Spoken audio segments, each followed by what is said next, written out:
మనం ఈ వీడియోలో మేషం నుండి మీనం వరకు ప్రేమ గురించి వీరు ఏం తెలుసుకోవాలనే దాని గురించి తెలుసుకుందాం. మొదటగా మేషం రాశి వారి గురించి. వీరు ప్రేమని అర్థం చేసుకోవడం ముఖ్యం. ప్రేమ అనేది పోటీ కాదు, గెలవాల్సిన అవసరం లేదు.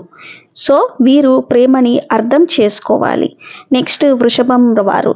వీరు ప్రేమలో స్థిరత్వం మంచిదే, కానీ అతి నియంత్రణ ప్రేమ కాదని గ్రహించాలి. అనగా ప్రేమికుడిని నియంత్రించడం సబబు కాదని వీరు గ్రహించాలి.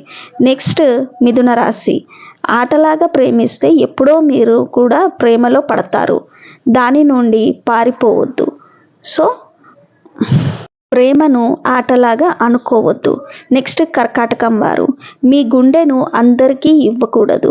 ఎక్కువగా త్యాగం చేయడం ప్రేమ కాదు. సో మీరు జాగ్రత్తగా ఉండడం మంచిది. నెక్స్ట్ సింహరాశి వారు. వీరు ప్రేమ ఎప్పుడు రంగస్థలం కాదు, మౌనమైన ప్రేమ కూడా నిజమైనది. అభిమానం కోసం ఆశపడొద్దు. నెక్స్ట్ కన్యారాశి వారు. ప్రేమను ఒక ప్రాజెక్టుగా మీరు చూడకండి. ప్రతి ఒక్కరిలోనూ లోపాలు అనేది ఉంటాయి, మీతో సహా. నెక్స్ట్ తులారాశి. మీరు శాంతి కోసం మీ వ్యక్తిత్వాన్ని త్యాగం చేయకండి. మీరు ఎలా ఉన్నా ప్రేమించబడే వ్యక్తే. సో మీరు మీ వ్యక్తిత్వాన్ని కోల్పోకూడదు. నెక్స్ట్ వృశ్చికం రాశివారు.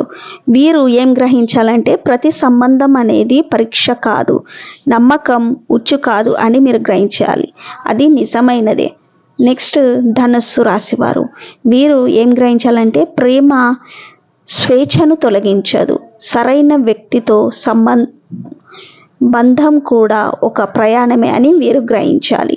నెక్స్ట్ మకరం రాశివారు.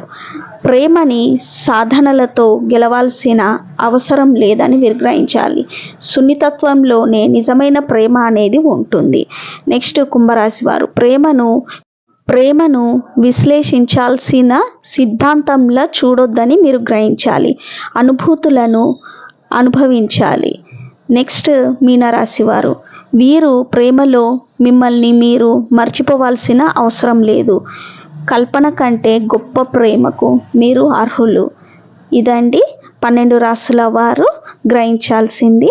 నా ఈ వీడియో మీకు నచ్చినట్లయితే లైక్, షేర్ అండ్ సబ్స్క్రైబ్ చేయండి. అలాగే మీ జాతక వివరాల కోసం నా ఈ నంబర్ని సంప్రదించండి. ధన్యవాదాలు.